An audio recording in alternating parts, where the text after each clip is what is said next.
Hello, hello.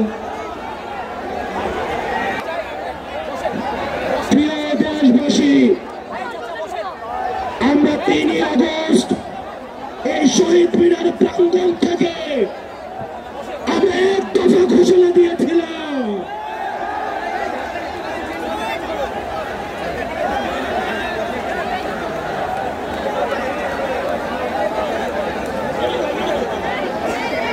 জানেন, আমাদের এই জুলাই গণ অভ্যুত্থানের পরে এই অভ্যুত্থানকে অনেকে মেনে নিতে পারে না।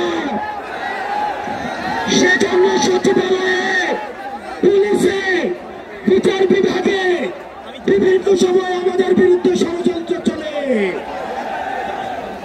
আমরা আপনাদেরকে বলতে চাই, অতীতে ছিল সতীদাহ প্রথা, এখন আমরা দেখছি নতুদাহ প্রথা। যারা সচিবালয়ে আমাদের বিরুদ্ধে ষড়যন্ত্র করছেন, আপনাদেরকে বলতে চাই, আপনারা রিয়েলিটি মাইনা নেন। আপনাদের আম্মু আর দেশে ফিরবে না।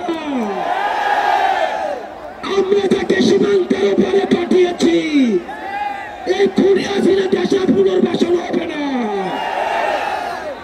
প্রিয় দেশবাসী, আপনারা জানেন গত 16 বছর এই ফ্যাসিবাদী সরকার খুনি হাসিনা প্রত্যেকটি রাজনৈতিক দলকে, ফ্যাসিবাদী শক্তিকে নির্যাতন এবং নিপীড়নের মধ্য দিয়ে তাদের থেকে ভোটাধিকার কেড়ে নিয়েছে।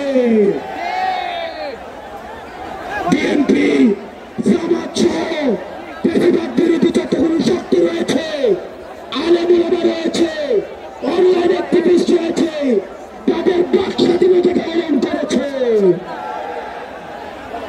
আমরা যারা জুলাই গণ অভ্যুত্থানে আমরা নেতৃত্ব দিয়েছি, আমাদের ডাকে সারা বাংলাদেশে মানুষ রাস্তায় নেমে এসেছে এবং আমরা এই হাসিনাকে পালিয়ে যেতে বাধ্য করেছি। আমরা এই সরকারকে বলতে চাই, আজকে 5 আগস্টের পরে আজকে এই পর্যন্ত আইন শৃঙ্খলা পরিস্থিতি এখনো পর্যন্ত স্বাভাবিক হয় নাই। দ্রব্যমূল্য এখনো নিয়ন্ত্রণে আসে নাই।